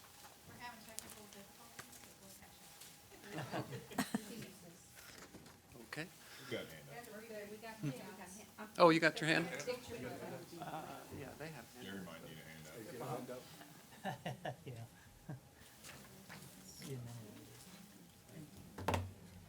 Sorry about that. All right, well, good evening, everyone. Dr. Woods, members of the board, thank you for having me here again tonight. And as Leroy mentioned, we're here to talk about Hobby in really two instances. One is where we compare the existing school to the design guide, the Northside design guide. And then the second is to make a recommendation where a magnet program might be. And if we go through the handout here on the page that is marked site analysis, what I was going to mention there is that Hobby is, of course, at the corner of Vance Jackson and Huebner. The main entry faces Vance Jackson, and the bus loop is off of Huebner. The fields are behind Hobby. I understand the football field in that area is going to undergo a renovation here pretty soon. I think that was on the consent agenda. But that's just a general layout of Hobby. The next page will indicate the age. Hobby was originally built in 1970. It was been added on to fairly quickly after then. There were additions in 74, 70, 82, 93, and then the most recent one was the one that was done in 2001 with the science renovations. And if we look at the circulation and security page, one of the things we were asked to look at is the security of the school. Oh, how about that? Magic. That is so nice. Can I ask? Sure. Did anyone get a chance to go out and look at the in and out and the signage issue and? Okay, that's later in this Yes, presentation. Okay. in terms of the parking lot circulation, or the? Right, remember we had talked about that it's very confusing and you Yes. drive into the wrong one and you have Yes. to figure out how to get to the other, and y'all were gonna take a look at that. Yeah, it does need new signage, and I think it has a fairly simple solution in terms of the actual circulation that Then we're talking. I'll let you go on. But yes, as I was saying, Hobby was originally built in 70 and then added on to fairly quickly after that. It's organized around 2 courtyards. Next slide, please. And then one of the things that we really paid attention to is that when you come to Hobby, you have to go through the courtyard to get into the administration area. So that presents a security challenge. And then the other one is when the bus drop off is the way it currently is that the CTE is across the bus drop. So kids who are going to the CTE have to cross the bus lane. And then the last thing, which Ms. Chumley mentioned, is that the parking circulation could use some improvement. If you're coming as a visitor and the lot in the front is full, there's no way to get to the other lot that's adjacent to it. And if you come to the adjacent lot, there's no way to get to that lot. So that was presented as a problem that we were asked to look into. And then the third aspect of that is there's really no way when you're driving through here to know where to go if it's full. And I think that's your direct question. So some signage improvements need to be looked at as well. Okay, next slide. When we look at it in the context Wait, of the Jerry, site plan. and I'm sorry, go back. Yes, ma'am. I don't want to beat a dead horse, but the real piece, if you're new to Hobby, is you're coming down Hebner Road, and you think that's where you're supposed to turn in and park. So we're talking about new signage there saying overflow parking, or, I mean, what will signage do to correct that issue? Well, if in the future, if we correct it, you'll be able to come in here and then just go over there. But that's way long future. That's way ahead future is my understanding. I don't think so. I think it's a fairly easy. Well, I think that could be almost immediate. Okay, because in the building committee meeting, when we looked at this, Brian, the comments were that that was going to be hard to fix, and it was going to be a long-range thing that would not be part of this initial. So if that is changed. Yeah, I think it's. And I missed the I don't last think it's building hard committee to. meeting, so I apologize for that, but. Yeah, no, just to clear up, we did go out there, and what we were talking about in the building committee is, yes, it would be hard to connect right here, because there's parking, accessible parking that's just been done. But if we go down to right here, that's an at-grade connection that we could make. It's 20 feet away. So I just missed that, at the last meeting, I missed that piece of it. Yeah, so- you're going to lose a couple so of parking good. spaces, but that would connect No, the that two. much, that's good. And then what we do is we look at this, every space in the school and look what it's used for and categorize it against the district standards 10 categories. All right? And then to do that design comparison, these are the 10 categories. They're administration, teaching, special education, science, computer, library, fine arts, CTE, special ed, and child nutrition. So as I mentioned, we look at every space. Next slide, Monica.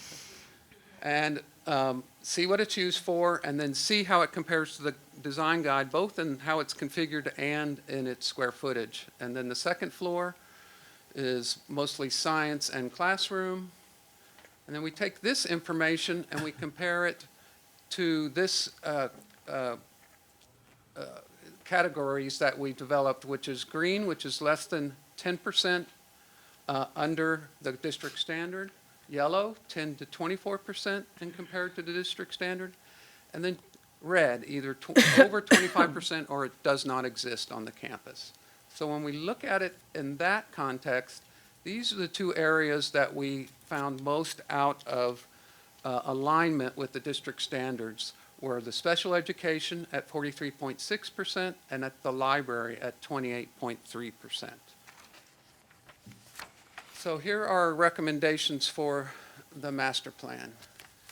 These are the locations of, in green here is the special ed suites, and it's actually several classrooms that they've taken over time. And in the yellow is the current library. And one of the things next slide please, Monica. We went back out and looked at the library again, and the library has actually been added on to several times. And you can see here in this slide where it says be the best you, it has already taken over a classroom. And the question was asked, could it just be expanded to that courtyard that's beyond? And while that is possible, I don't think that's the best use of this space. So if we go back one slide, Monica, and I can talk about that, is like this, there's actually a grade change here, and there is two other classrooms. This is the family consumer science, so not an easy classroom to convert. And then this one is the computer classroom. Even when we did that, because this is kind of a ramped area, the connection to the courtyard would be tenuous at best. I mean, it would face it, but it would be difficult to make it connect to that courtyard in a tangible way. Okay. And then, so this is our recommendation for the master plan, to build a new library in front of the science lab and convert the existing library into special ed, and then add a dance classroom next to the current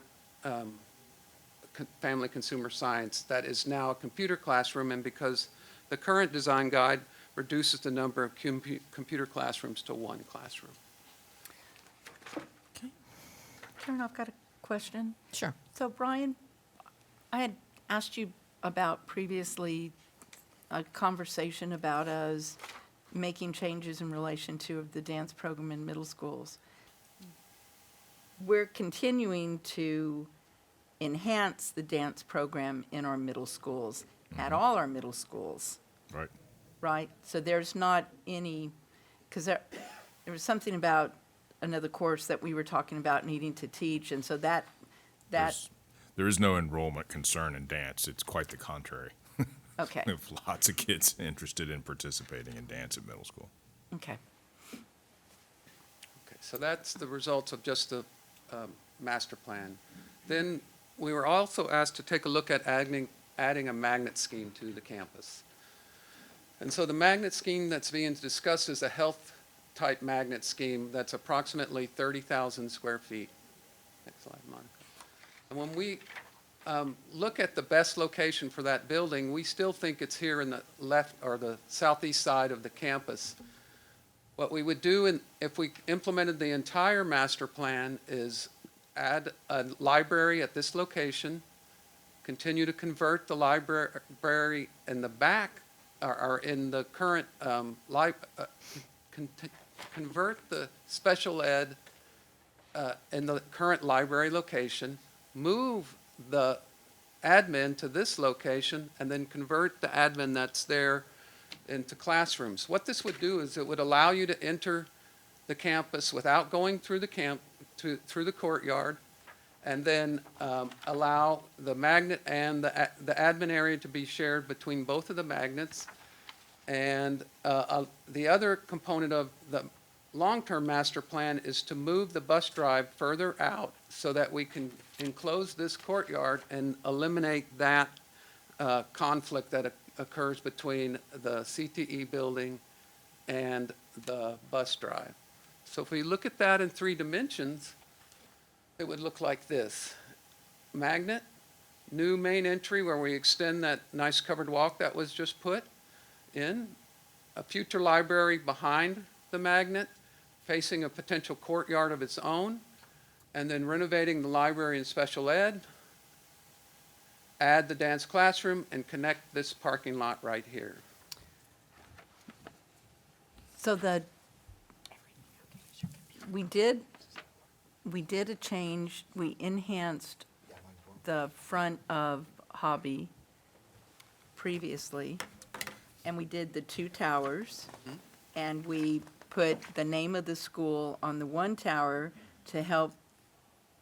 And now, if I'm looking at this right, you're getting rid of one of the towers? No, I didn't draw the towers in, Ms. Chumley. We would, the towers would I still guess be the there. question is, how much of what we just paid for to do to the front of Hobby in the last few years are we now tearing down and replacing with this plan? None of it. Yeah, I think it all All of stays. that would stay. We would Okay, just good, extend. that's, yeah. because Jerry, I can't tell that Well- with the way that this is drawn, and Sure. no criticism, I you know, understand. because I just needed you to confirm that. Absolutely. No, I, That is not.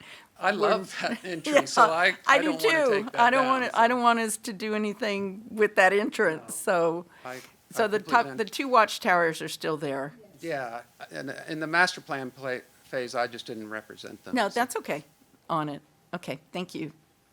So that's scheme A, and then scheme B would be to flip the magnet in the library, so the library would be in front.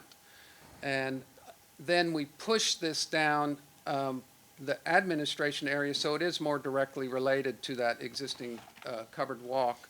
And then you would, visitors would enter here and then check in and then disperse throughout the campus. So the main difference between this and the previous one is that this one has the library in the front and the admin on the right here, and the previous one had the library behind the magnet program. So if we go to the next slide, and here's what it would look like in 3D.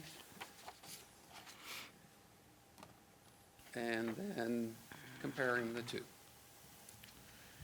I think that Scheme A is preferred for several reasons. One is that it allows for a main entrance that could branch into both directly to the hobby administrative area as well as to the magnet area.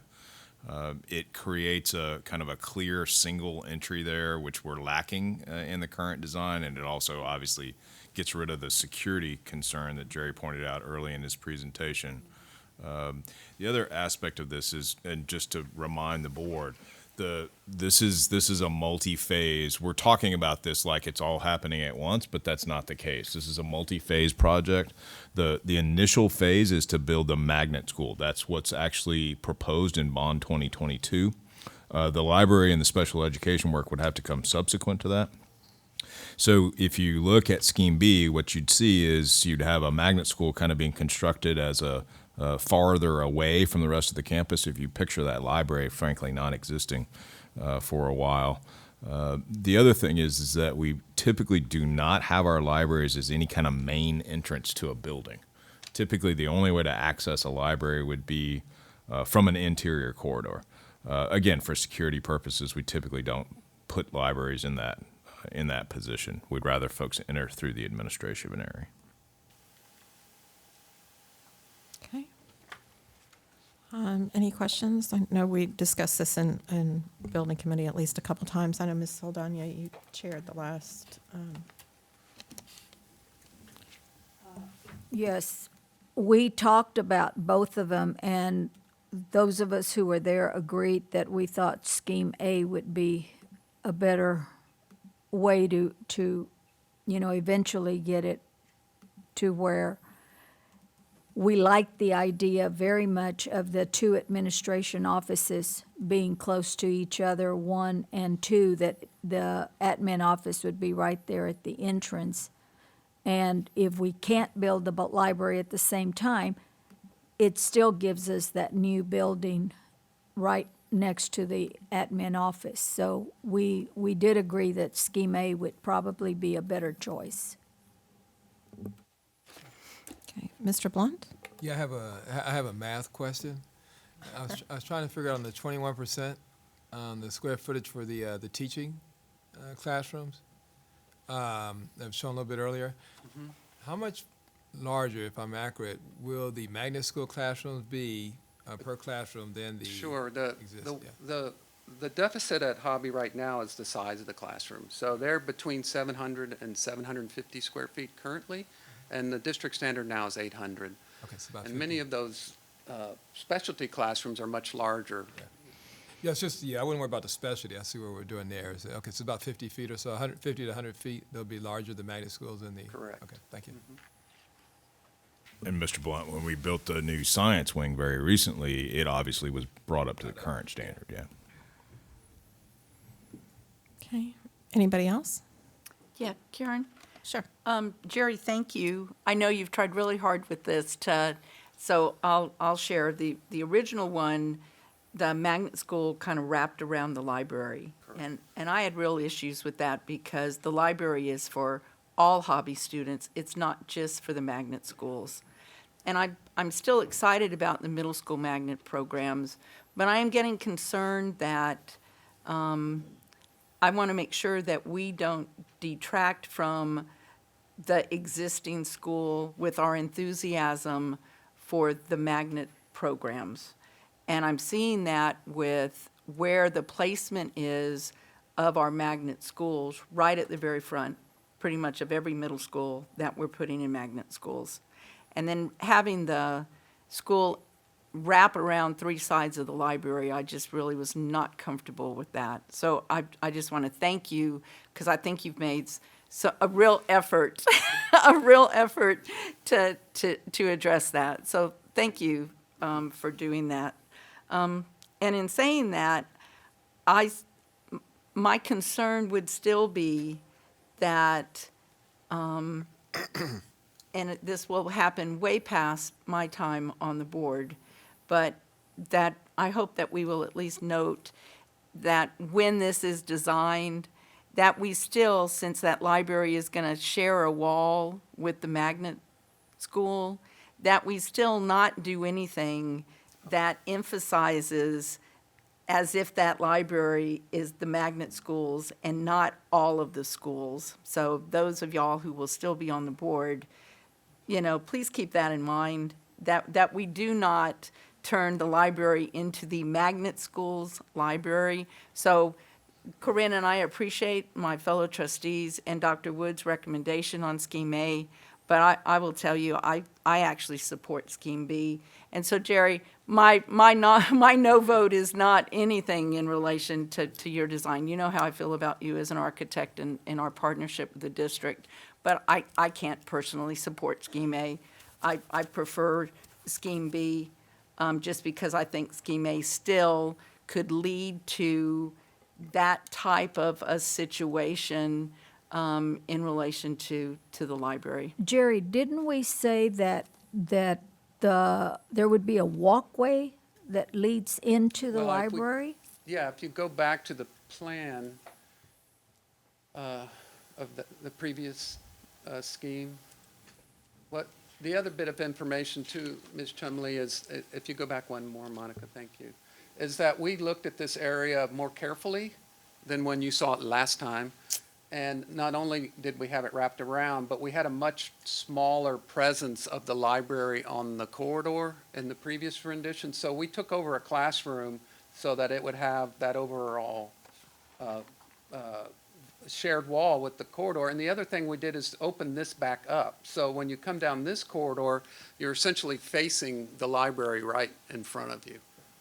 So, but when you saw it last time, this was just a big block where we had taken over that corridor. Okay, so that additional space right there, Yes, because that wasn't there correct. originally, and I think when I was looking at this, I was looking at where the arrow pointed and not that we had that additional open So, Ms. space. Chumley, So the entry, there will not be an entry from the magnet school into this. It'll be an it entry doesn't from have the, to be, and we're not designing it now, but what I wanted to share with you is that we will plan the library once we start the schematic design for the magnet school. So we have to look at it holistically for the same reasons you mentioned is we don't want to shoot ourselves really in the foot. Right. So the architect that's selected to do this will be asked to also plug in a library and see how that would work, even though we would only have money for the magnet school. But we got to plan it at the same time. right, To on ensure that. that it works. And is this part of the current bond? I'm trying to, where does? The magnet is proposed in 2022, nothing else. All the rest of the work would be future work. Okay, but 2022, the magnet school is part. Well, I say that, the parking lot, we think we can accomplish quickly and fairly cheaply. But the rest is future work, Okay. but wanting to make sure it all fits. Yeah. For clarification. Thank you. For clarification too, we never did have the magnet never did open up directly into the library.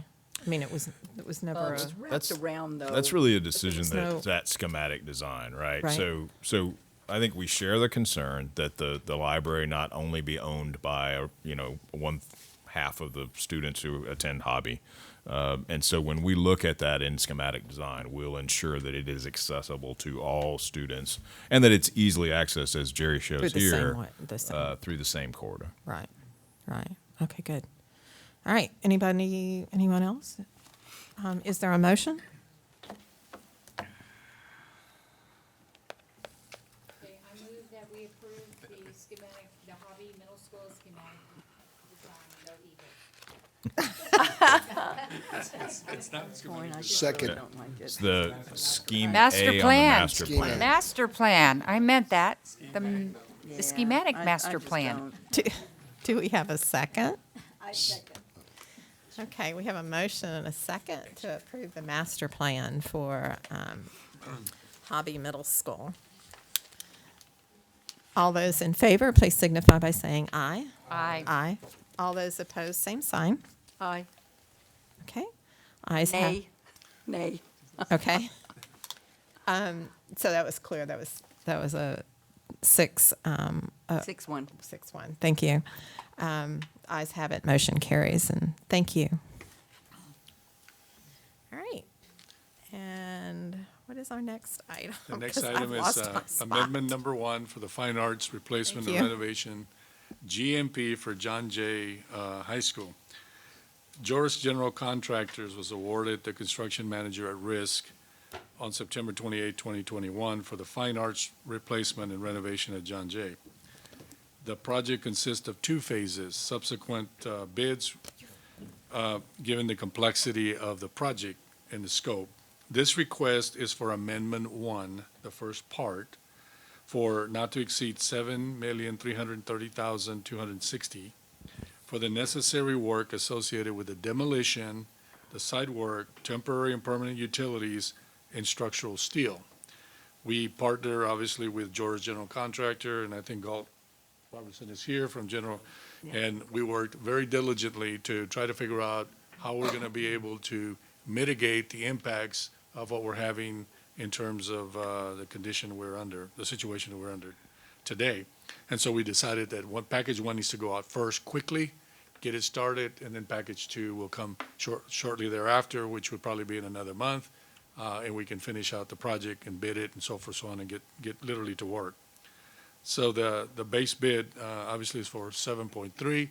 I will share with you, after many, many discussions with Joris and the architects, that we're slightly over from our original budget, which will be no surprise. No surprise. And I know we're doing everything we can. I know Joris is doing their best they can to try to figure ways to be able to get it under. But I need to share the overall is about anywhere from $3 to $4 million over.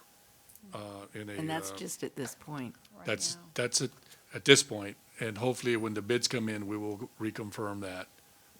But anyways, all we're asking for today is let's get started with the first part, order the materials, get them on site, start the project, and then we'll come back for amendment number 2. I move approval of the GMP Amendment 1. Since Karen went off the dais, I'm going to go ahead and be in charge. So do we have any other questions from any other board members regarding the amendment number 1 for the replacement or the fine arts renovation? I just want to say that at the building committee meeting, the reason that we would like to have this approved is that they're trying to order the materials right now before the prices hike up even more. And so Right. that was one of the reasons that we were hoping that we could get it approved. Well, and that was my question. Thank you, Corinne. So what are you looking at? What do you think, I mean, where do you think we're going to have our biggest concern in, I mean, the price, we all are aware of that, but in just getting the materials? Because that's still what I'm hearing is the concern that, the timeline to get, so how much of the materials are we ordering? And is this something where, since this is broken up in different packages, that we need to look at this in a different manner to allow for the ordering of all of the materials? You know what I'm asking? Absolutely, yeah. We've definitely tried to go into this looking very hard at that, both from a cost standpoint and a timeline standpoint. Steel has been something, steel, joist, decking for the roof structure has been something we've been tracking for a long Forever. time as a very long lead time, which is one of the reasons we wanted to order it now so that it would fall in line with our construction timeline. Why don't you come up Sure. here, Dave? I'm sorry if you can't hear me. So we wanted to order those materials so that it would fall in line with our construction timeline. It's been approximately 10 months to get some of those materials from approval. Another thing we're dealing with is roofing insulation. That's going to be in the second package, but we feel like that falls in line with our construction timeline. There's various other things, and we're watching them constantly. We're dealing with it on all of our projects. So we're trying to, A, give you the best cost, and B, give you the best timeline in order to install the whole building on a Would good this be timeline. something where, because I know that the roof insulation has been a big issue over the last few months. So is that something, Leroy, that we should be ordering now? I mean, I'm just wondering if we should be allocating more money, or are there other materials that we know are gonna have a long tail in relation to, once they're ordered, getting them? Are there other materials that we should order now and just store? We're actually You know. coming next month with the rest. Yeah, the rest of it's right Okay, so behind us. then that helps, There's not a- okay. There's not a long lag. So Okay. this is a fairly long timeline on the whole construction. A, because we have to demo the old project first and then build it. Right. So we feel like with the 18, 19-month schedule, all that's gonna fall into line. But steel was something we were scared Yeah, about. steel is in that So we've been watching insulation too, I know. Insulation comes right behind And we're that. watching that, Ms. Chumley. There's another project that we just made a slight change to, because they could get the product almost within 45 to 60 days, and we're gonna test it, and then we're gonna share this with the other contractors if in fact we need to change some materials with us. So we are looking at every opportunity. Roof insulation is anywhere from 6 to 8 months, and if we get it ordered now, by 6 months from now. For we're next back. month, if we order Just it for remember, it's next, about approve timing it for like next always. month, then that'll give you enough time. Sure, there's not a big lag between package A and package B. Yeah.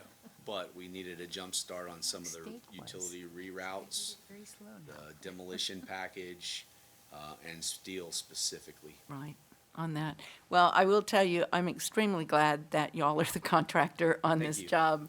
And I know, Jerry, that y'all have had that relationship working as architect and contractor on some of our more complex projects in the past. And this one is just going to be an absolutely beautiful building, and I know that y'all will do an outstanding job with it. Thank you. But I appreciate you being very attentive to this piece of it, and I think we all realize, within reason, that there's going to be additional cost on some of these projects. But what I was going to say, though, is that Gary has a great history with us of being able to be a miracle worker and bringing in those projects with cost savings. So I'm sure we'll see some of that as well. We try our best to control it. Yes, You ma'am. do. Thank you.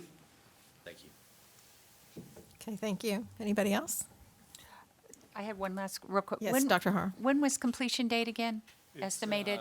It was in, Jerry, what was the completion? Yeah, date? so it's It's eight- 2024. 2024. First piece, and then we're doing the ALE renovation, Yeah. which would be another, 6 months. Basically goes right up to the summer of 2024. But the actual The beautiful, magnet. Building will be up first, because we're not touching the fine arts, because that's where the band, orchestra, Right. that comes after they finish the fine arts facility, and then we'll convert it into an ALE suite, so. yeah.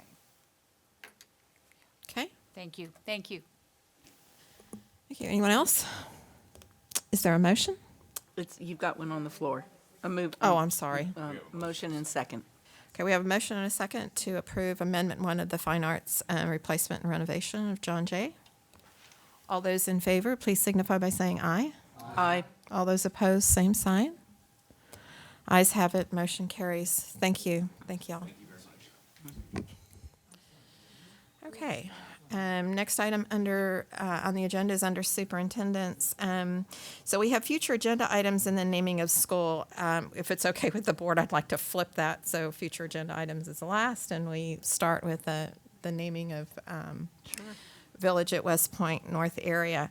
So we had this on the agenda last time, and traditionally on this board, we don't have any discussion about the naming of a school unless we're all here because of the impact and the importance that all of us contribute into the naming of the school. We have 5 separate nominations. In the past, we usually say, okay, come back with your top 1, 2, or whatever, but we do just have 5. So the item is on the agenda for discussion and possible approval. So with this board's, I don't know, does the board have any thoughts as to, do you think we could get to the naming of the school at this particular session? Do you want to look at it and come back, or you've had the opportunity to review? Yes, Dr. Harrell? Well, we've done it so many different ways, and they've all fit. There wasn't one way better than the other. I'm just wondering, since the list is so small, if we perhaps go ahead and take a vote and then see where the numbers lie and then move from there. Because I think discussing all, Oh, go ahead. no, I'm just wondering if discussing all is really necessary. Because one time we did do that and we discussed, and then another time we kind of let the top 2 or 3 and then talked. So, What? Okay. I mean, there's been other ways, Bobby. You might No, want I'm to just add trying to to that say- too, because you've been on the board a lot longer. No, not the process. I don't know, unless it's changed, I don't know how we would do a vote. I don't know, we can't do a straw poll or anything. No. We could discuss, but we couldn't do sort of see where we are with a vote. We couldn't do that anymore. Well, I think if we agreed, because what we normally do is, what number is your top 1? And if it, and then, well, first, any discussion on any of them, I think it's fair. And then if we went and said, what is your top 1 or your top 2? We've done that. Yeah, the vote scared me, but yeah, if you're doing it that way, yeah. So that's not, that's been our practice. I just That's, want it for the record's sake. yes, sir, We got a the, recording going on, so. yeah, Prioritization, maybe. Yeah. Thank you. okay. So if we can see that we have a pattern, we might be able to, okay. Well, I feel bad because I missed the opportunity to add, I think the first time y'all talked about this, I was not at the board meeting, to add one more person to this list. And so if we're not going to vote at this one, then I would like to add one more person for review for the next meeting. Someone could always add, a trustee always has that option. So if you want to go ahead and delay that until next session, is the board okay? Yeah. Is it impacting, it's not impacting the timeline piece of it? We would preferably have a name by the end of May. Okay. If y'all are all right with that, and I apologize, I missed that first meeting when we were talking about this, and Karen and I were talking, and I had made an assumption that was wrong in relation to prior nominees. So I would like to add one that had been put out there before Okay. on it, if y'all don't mind, and I'll get that to Monica tomorrow. Okay. All right. Okay, next item on the agenda, I'm sorry. I'm almost with Carol's suggestion. Oh, okay. We still don't want to sort of see where we are right now, even given that we know we're going to have somebody next time? I think that's really hard because if we have somebody that is nominated next time, it might, we can, but I think that's rather awkward. I would rather just wait till we can get the next, By next meeting. add the other submission to it, and that way we all consider it at one time. Right. I think we need to have, I'm sorry. Melissa or Bobby? I'm good. Okay. Yeah, I think we'll be able to come to a consensus in April. Okay. I don't think that I think we'll come to a consensus in April. Okay. Yeah, I don't want to just, talk about if we don't have them all our nominations in front of us. That would be my thought. Okay. All right. Future agenda items then, if it's okay with the board, we leave that item? Okay. Yes, Dr. Woods. So just a reminder, we do have 2 meetings in the month of April. We will have a budget work session that we will now add school naming to on April the 12th, and then 2 weeks after that is the regular meeting. In your blue folder, you do have a little thank you drawing from some early childhood education students. That's Looks very nice. similar to that. Yeah, I think that was very I nice. like your dog. I know, I like that too. That's going to have to be a prominent place in my office. They do. I The, like your dog. I've got a rainbow. There you go. That's nice. You've got an invitation from Marshall Law and Medical Services Magnet. You've also got, and Mr. Lopez mentioned this earlier, the reminder/invitation to Los Leones this Saturday. You do have, some of you I think have already received this, but the rest of you have a thank you card from Naomi Miller in your folder as well. And then Diana Ely and her staff sent a thank you. Oh, that's nice. As well to each of you. Is that So- for both, Very both nice. of these, Dr. For Woods? both of those, yes, ma'am. Both of those. Did you say the next meeting is April 12th? Yes, ma'am. But next week, we've got three events next week. April the 12th. Next week's busy. It got moved, right, Brian? Stand by. Let me make sure I'm not lying to you. No, it's the 12th.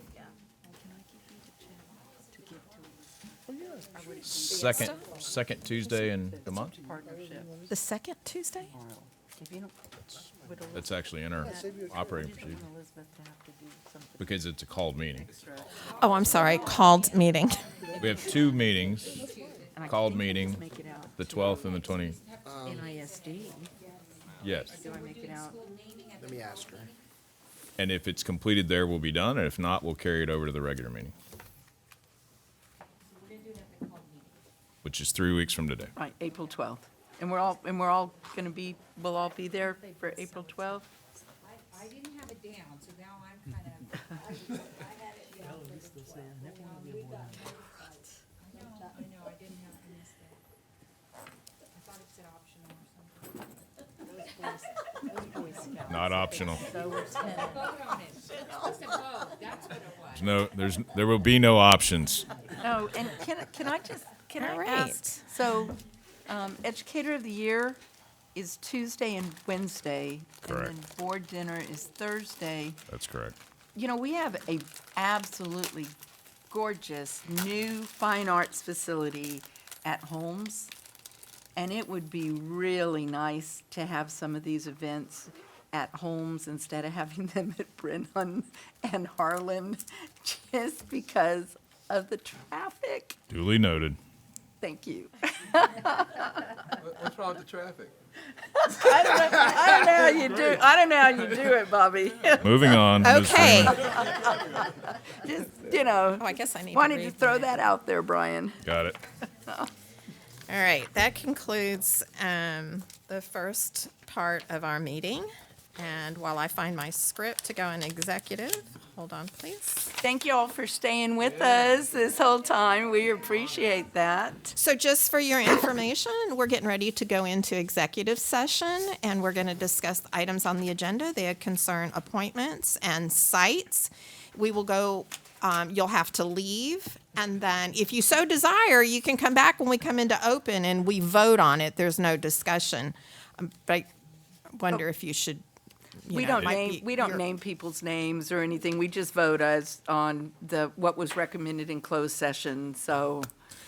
I'll just say this. These 2 gentlemen over there are attorneys. That may give you an indication of whether or not you want to leave.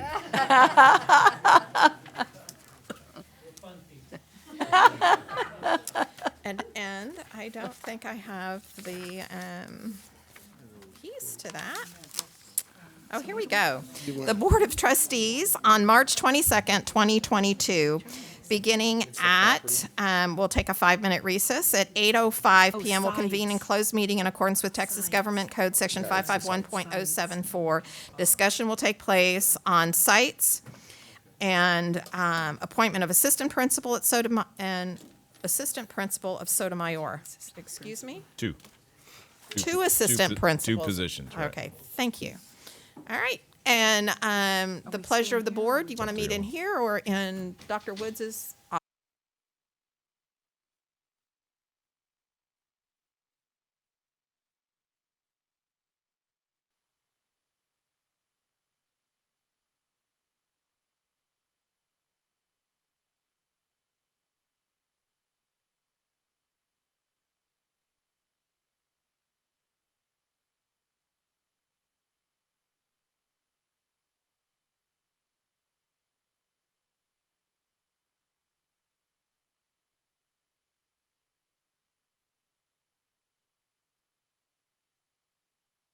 He's gonna miss those Friday night lights. Oh, I gotta read the thing. Yeah. Oh, yeah. Yeah, he's gonna have to be, and he needs to think about that too. Is he's gonna have to be doing the, I know, he needs to ask that question. The Board of Trustees on March 22nd, 2022, beginning at 8:45 PM, will convene an open meeting. Is there a motion? It needs to start from that end. I move, I move approval of the administrative appointments as presented in closed session. Second. Okay, we have a motion and a second to approve the admin appointments as discussed in executive session. All those in favor, please signify by saying aye. Aye. All those opposed, same sign. Ayes have it, motion carries, and the board ended its meeting at 8:46 PM on March 22nd.